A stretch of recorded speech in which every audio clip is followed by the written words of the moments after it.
So we're going to take some questions from you, a couple of questions. Here you go. Thank you. First of all, thank you very much for a nice presentation. I have two questions. It just refers to His Majesty, the King. Unfortunately, I think yesterday you were absent in the afternoon. Our Nigerian friends and colleagues, they discussed the issue of ethno-religious conflict in Nigeria. I wanted just to know first the rule of kings. I think there should be many kings within Nigeria, or just I think every province has a king, or maybe in every village. So how do you assess the effectiveness of kingdomship in different villages or provinces? Actually, I don't know. In Nigeria, and how the elders as well as the kings can impact the process of peace in negotiation between different ethno-religious ethnicity groups, Christians, Muslims, and other, religious people. This is my first question. My second question, you have somehow criticized the Western approach in bringing peace and security within countries. So it means you undervalue the process of peace and negotiation which is going on around the world, specifically in United Nations. We had war in different countries, so massive killings. But these were the P5 countries and other interrelated agencies of the United Nations. They had effective approach in settling this conflict and wars in different countries. Thank you very much. Thank you. So could you tell them your name and where you're coming from? Oh, sorry. So my name is Najibullah Ludin from Afghanistan. I'm a student in University for Peace, United Nations mandated University for Peace, Costa Rica. Thank you. Your Majesty, I'm going to come back to you. Any other questions? One more. I hope you remember that. I will remind you. Good morning, ladies and gentlemen. I am Dr. Isa Kawalia. I teach political science. I am Dr. Isa Kawalia. I teach political science in Islamic University in Uganda. Now, sometimes I scratch my head and I'm like, sometimes I get that feeling that cultural leaders are real power builders. The power, that soft power cultural leaders have, must be really taken as a very great importance in order to solve world communities. And then on the other side, I see political leaders as if they don't understand the power cultural leaders and religious leaders have.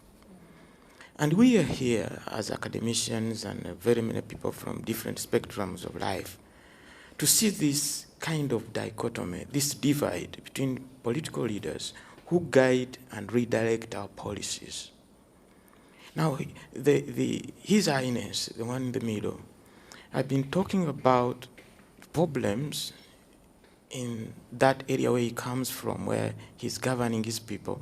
And then political leaders are devastating the environment, and the cultural leaders have virtually nothing to do because they are powerless.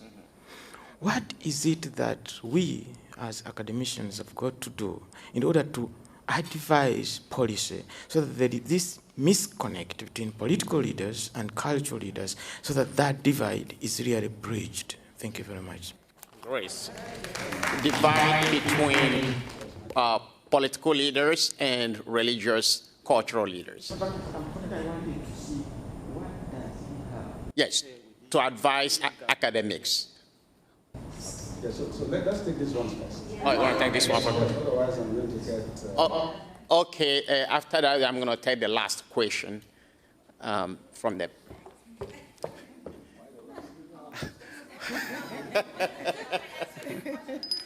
Okay, thank you so much for these questions. You know, I came from a very faraway land, and there's a need to optimize or maximize my presence, at least in getting to know what is going on back there. Your question about the kings, traditional rulers in my country. Yes, there are traditional rulers in my country.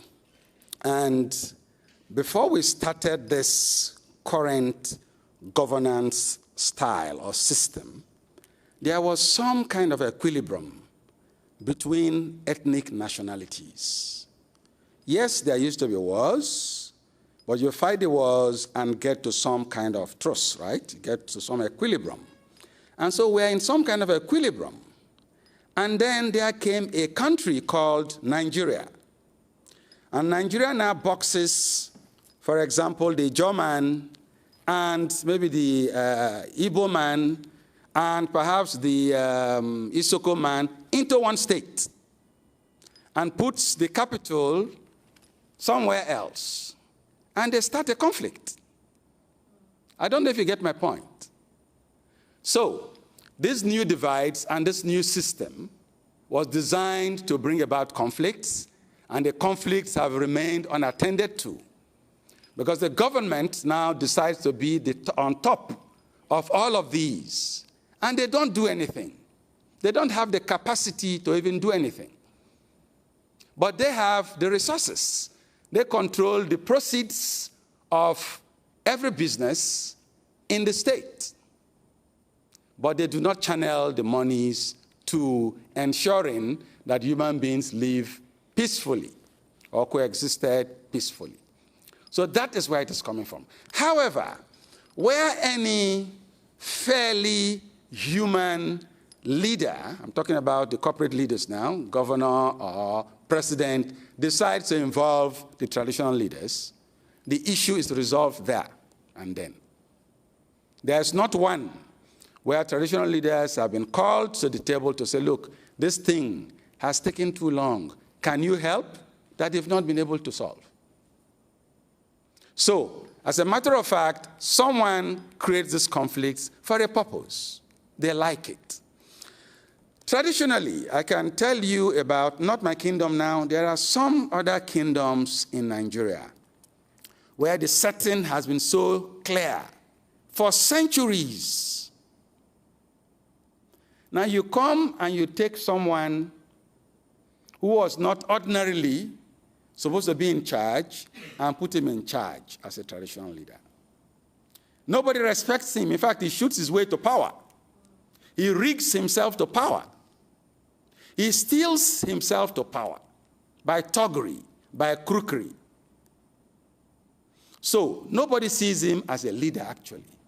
He is jealous of the traditional leader. And so all he tries to do is to try and undermine, more like the God-endorsed leadership of the land. So he gets crisis. I don't know if you get my point. So it's someone who wants to try to be legitimate where he's not. You've come to my home, you cut my neck, you take my wife. You want her to be loyal. How? It's not going to work, man. Exactly. It's not going to. So that is it. Now, the United Nations. I am not saying that the United Nations is not making efforts, but these leaders I just talked about in my country may also perhaps be in India. They may also be in Afghanistan. They may be in Somalia. They may be everywhere else, okay, where they've just managed to ascend the so-called political throne and want legitimacy. They are the ones in the UN. So in the General Assembly, you see them in the UN. And they've been advised by the CIA, by the KGB, by the MI6, and so on and so forth, on how to interact in that meeting. They could actually, if you look at what has triggered wars in this world recently, you may all see how they started. So counting a few gains here and there, perhaps when there is no visible financial benefit to the powers that be, may not be a success as far as I'm concerned. It is when you show that unconditional love for a vulnerable that I will see you as a big man and a responsible man. So far, the UN is doing more for those, in fact, they're doing more for benefit than for service to humanity. The Syrian crisis, go and look at it very clearly. Libya was at peace, even as with Gaddafi. There was an equilibrium in Libya until the CIA removed Gaddafi. And since then, there has been darkness in the void. So that is what the world powers have been doing. You can't say you do not know. They are written, they're in the books, in Western books for that matter. They are there. It is clear. If I have nothing to offer, nobody cares about me. But once I have oil, for example, that is the issue. So someone talked about oil and gas. Yes, the government enjoys the proceeds from oil and gas. As a matter of fact, some of us have been very loud advocates for local and world peace because we are like direct victims of the insensitivity of this world. In my palace, underneath my palace, we have the largest gas reserve that Shell has found in my part of the world. So if you sit on any chair in my palace, you will feel some bounciness. The gas kind of tries to push you, but not the money. Recently, I got to know that my kingdom is someone else's business concern. My kingdom is someone else's oil block. I did not even know. And it has been so for decades. Someone who does not know his left from his right, who does not have any engineering competence, has been signed an oil block, which includes my kingdom and other kingdoms. And then he looks for someone who has the expertise and say, come and go and drill oil here. And then they say, okay. So they concession some amount, maybe $5 billion US, just for having the paper that my kingdom is now his oil block. So he makes the money, I do not make the money. He makes the money, I get the pollution. He makes the money, I get the environmental damage. And the developed countries are complicit in all of these crimes. Shell, for example, is a European company. Chevron, American company. Mobil, American company. Elf, French company. Agip, Italian company. And so on and so forth. They are not up to 10 that have dominated the environmental oil and gas space of the Niger Delta for so long. In the Gulf of Mexico a few years ago, one company spilled oil. Yes, the president had to go there. They had to mop up this oil in a short period. They had to pay billions of dollars. They had to ensure that even the beds were restored. The beds that had oil stains on them were restored. The environment had to be restored. But in Nigeria, these same oil companies who do not pour a bottle of crude oil or diesel in any waterway anywhere will come to Nigeria and will throw caution to the winds and do anything they want to do. And the things they do, apart from damaging the environment, that means you can spill oil, there's no account. You can flare gas. They've been flaring gas for 60 years. I believe you heard me. 60 years, gas is even more expensive than crude. So you take crude, it's like a lion that kills a prey. You kill a gazelle or a giraffe. You eat the heart and allow the body, the carcass, the body to rot, to waste. That's what they do. You take the crude, it's convenient. You leave the gas, you flare it. You pollute the environment. You damage your ozone layer. Like the chicken coming to roost, right? So the ozone layer is affecting everyone now. It's not affecting me alone. My skin will have been slightly different from this, if not for 60 years of deliberate pollution.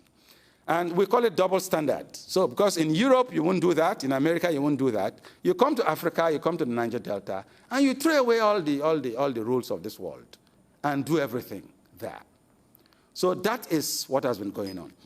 The government, in connivance with these transnational companies, just so that they could have houses in Aberdeen and perhaps in New York and everywhere else so that you enjoy a high-quality life, they connive with them and don't bother about what happens to the people or to the communities.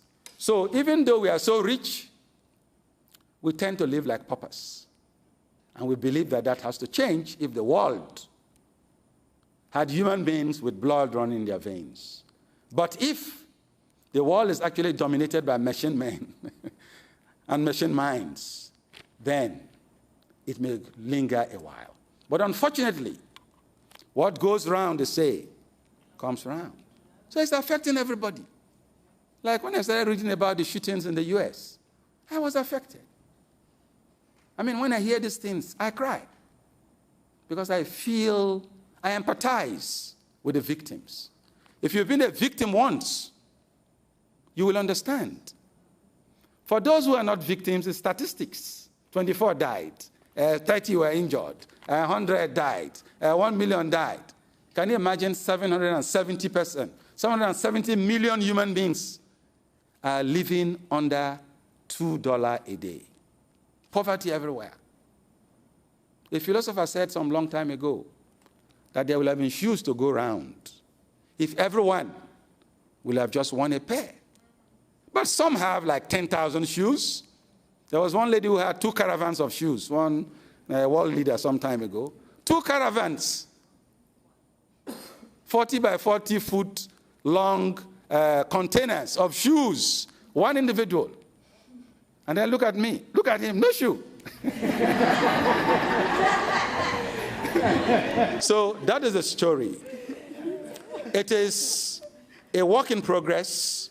It is for the world to be more aware. And in case you do not know, Shell, until 2-3 years ago, will not employ you.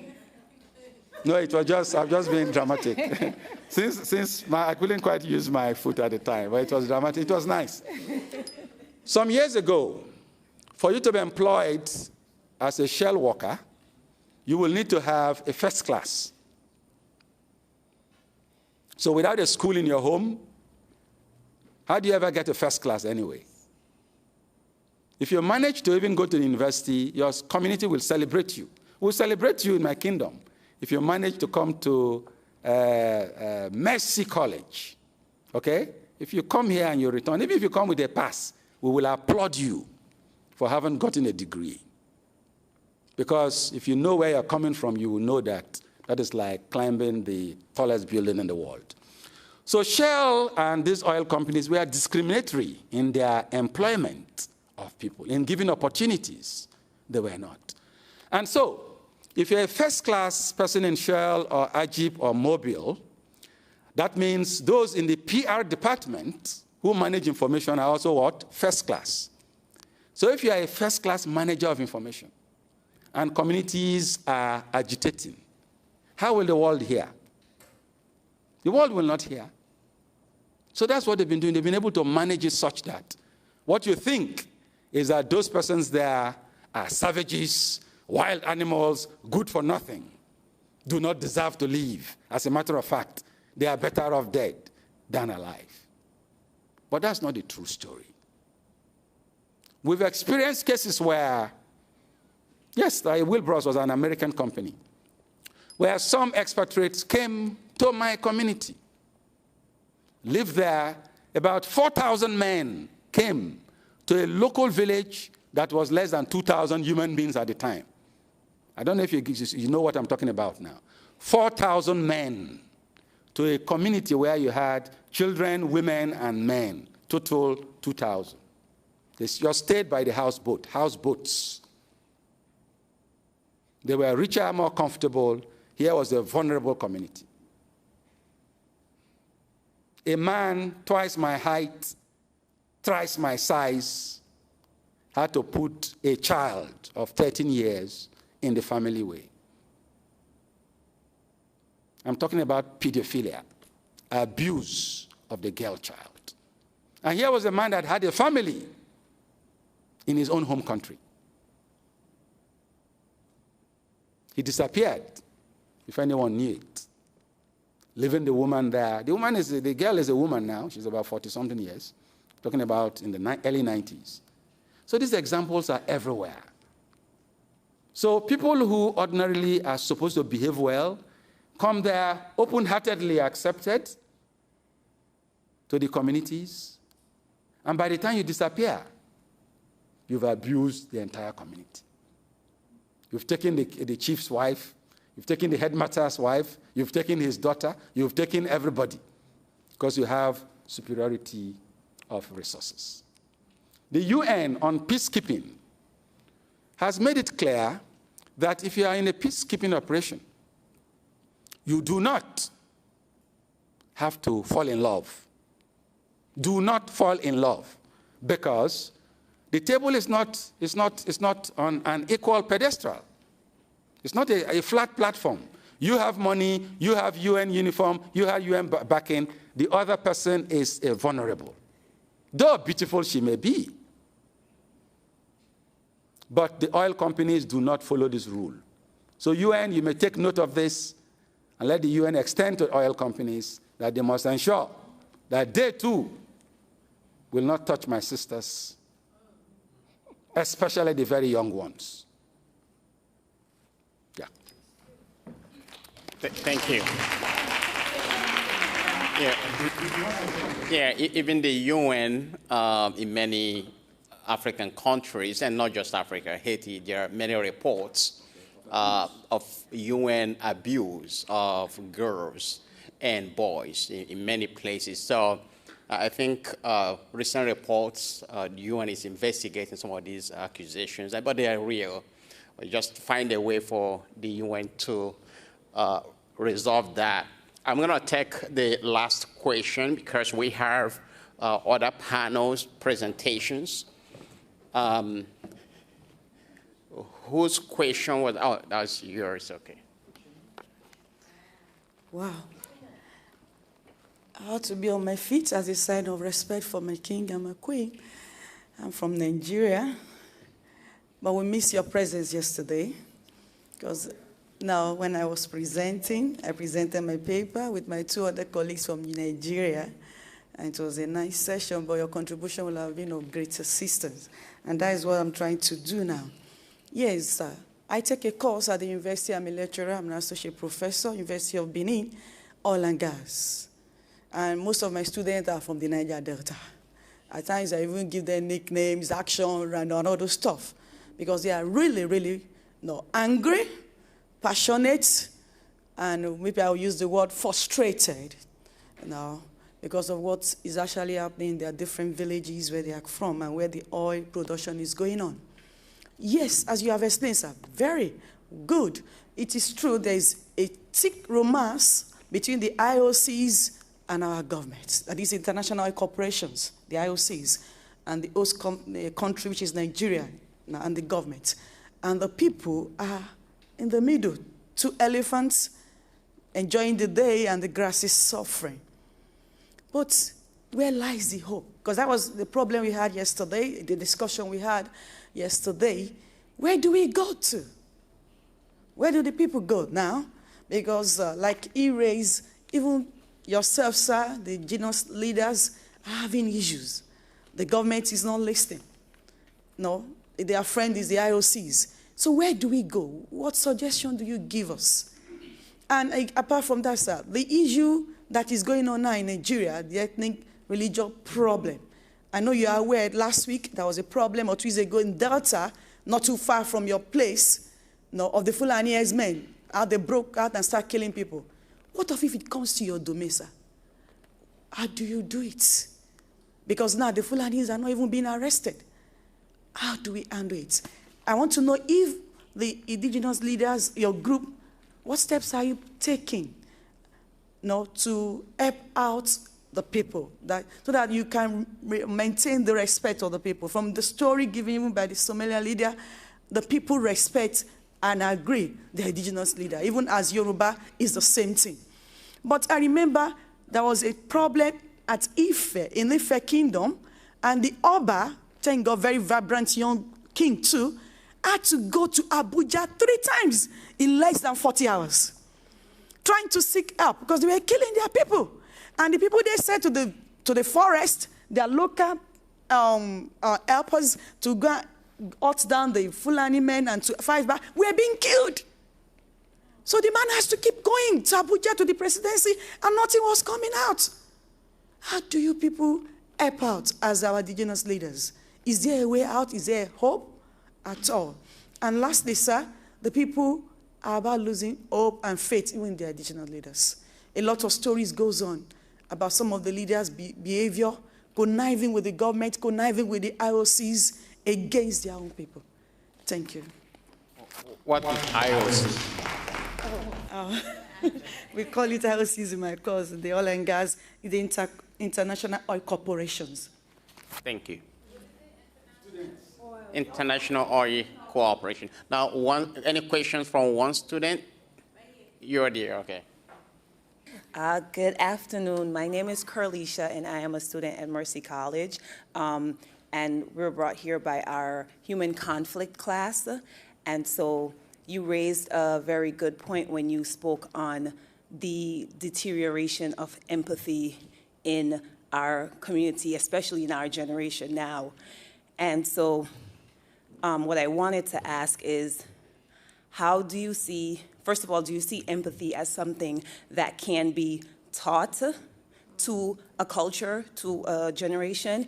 And how do you see that happening from the perspective of leadership and kind of broadbanding that out into the community, into especially the younger generation? Because at the end of the day, we're seeing a revolution in that where the younger generation is now, their voices are being heard and they're able to make more of an impact in the community at large and in government as well. So how do we use that to kind of steer the trajectory of world peace? Thank you.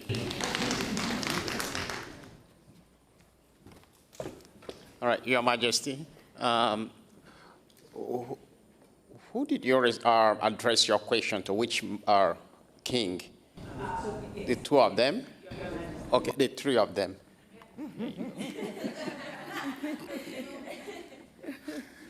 Okay, let me start with the IOC story. What is supposed to be central in leadership is sincerity of purpose. If you do not have sincerity of purpose, you cannot be a leader. You are just a pretender. And in that sincerity of purpose, there must be something you want to achieve. What do you want to achieve? Because of the effect of colonialism, and then now what we call neocolonialism, the African traditional settings have been under severe attack by the Western government structure. So the Nigerian government is Western. We have to understand that. The Nigerian government is Western, and true to the Western model that I've been talking about, if a leader is the governmental person, okay, let's say the president, I'm not particularly about the current president, but let's say the president of Nigeria is operating this style that I've been trying to criticize. Instead of, because of where he comes from, where perhaps, of course, it's not perhaps, where he is a subject of a traditional leader. because everyone is a son to one king or the other. Okay, so the king is there. You are now having a responsibility that is bigger than that of the king. But the truth is, you are a subject to the king, or a subject of the king. And so you try to want to get legitimacy. You want to secure respect from all the kings, even though they are superior to you. And so what do? You trigger crisis here, trigger crisis there. That is what the NIA does. Okay, so I'm using Nigeria now. So the Nigerian Intelligence Agency, copied from the CIA and the KGB. That's what they do.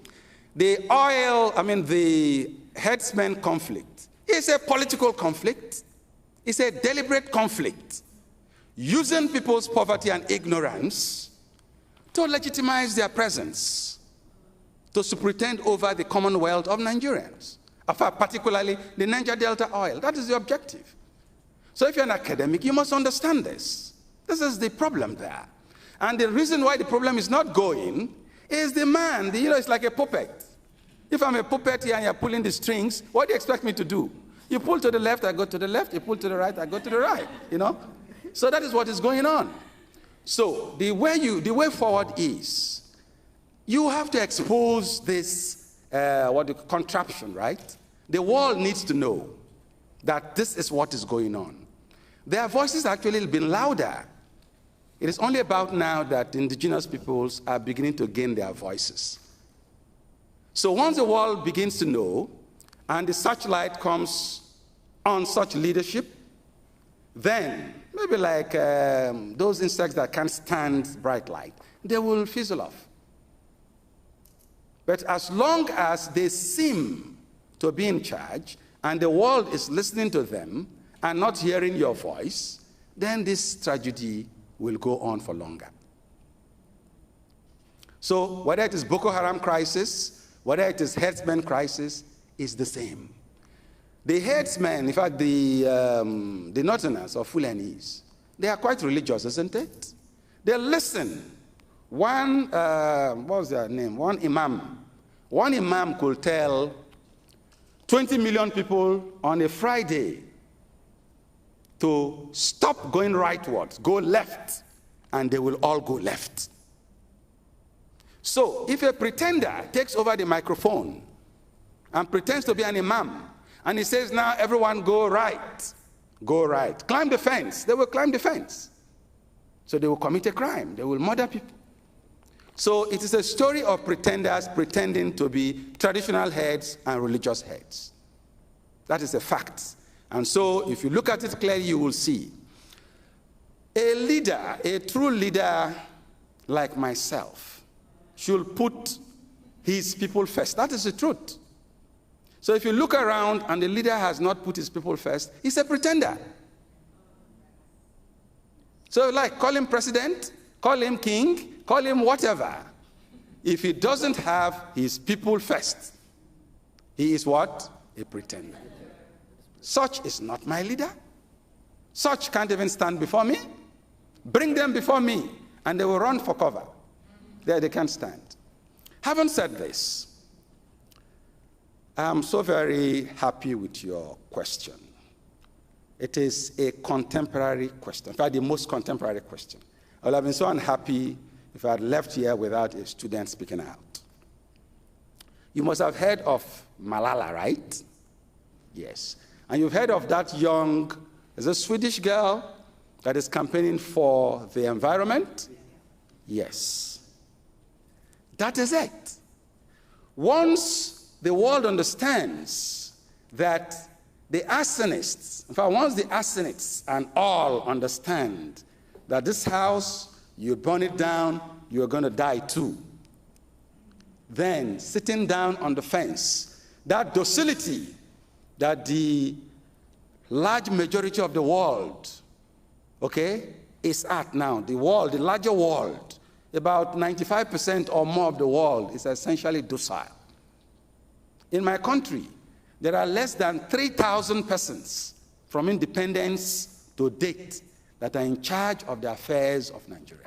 Less than 3,000 for the last 60 years. The current president was president in 1983, 84. Okay? He left in 85 or so, came back in 2015 after 30-something years. Most of his aides are as old itself. There are people who had actually exhausted their best. They are back in governance. In fact, they've been in charge. They've been governors, they've been commissioners. So what am I saying? The younger generation has to know what is going on. And the price that you'll be paying sitting down on the fence, the price you are going to pay is that you have a world that your neighbors will be so mechanical that it will be difficult for you to say you're a human being. Empathy is actually taught. If your society is empathetical, you will be. So we teach our children how to empathize from the cradle. The only thing that takes empathy away from our traditional setting is westernization. Unfortunately, that is what it is. That is the naked, the sad truth. Technology could have been used for the good of all, but unfortunately, it isn't so. People are using technology to undermine everyone else. So we could actually teach empathy. And before I drop the microphone, I read somewhere that in Japan, a child will be taught morals. Moral means how to greet somebody, be nice to people, for the first several years of his school life. And there will be no exam for it. He will be taught academics from his 4th grade. That is actually teaching morals. And that if you go to Japan and you are climbing the elevator, right? The chain elevator, all the Japanese will stay on one side and allow anyone else who wants to pass on the other side to pass. If a Japanese has to park his car somewhere, he will park it neatly, such that the other man will also have a room. Not here. Not here. In my country, because of this same Western influence, you know, we do not manufacture cars in my country. We don't even manufacture phones. We do not. Everything we have, all the cars, millions of cars, are made abroad. I'm wondering whether we are human. How will human beings have so much appetite for something that is not theirs? And of course, it means that you have no history of that thing. And so your behavior about it would also not be very sociable or social. So someone could be driving a car and then he stops in the middle of the road and starts conversing with his neighbor who is also driving another car. He will think that he's just walking on the way, on the road. Because that's what we do. When you walk on the way, you see your friend, but how now? You start greeting. In his car, that's the way he's going to behave. He's not used to the fact that this vehicle is such that if you don't leave the way, you'll be blocking other road users. And then somewhere, I think it's Denmark and Finland, they say, they too, they teach in their early school, I think 20 hours per week. I think so, yeah, 20 hours per week. And until you are 7 years old, you don't have to go to school.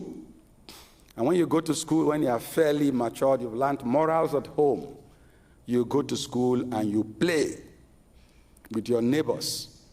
You invent games and play by yourselves. And you start doing exams only much later. And the difference between the rich, the very stinking rich, and the dead poor is like this. It is like the Benin of yesteryears, where no one is poor and no one is rich. So, we either walk towards that or we wait for the Armageddon, the apocalypse that will soon come. Thank you.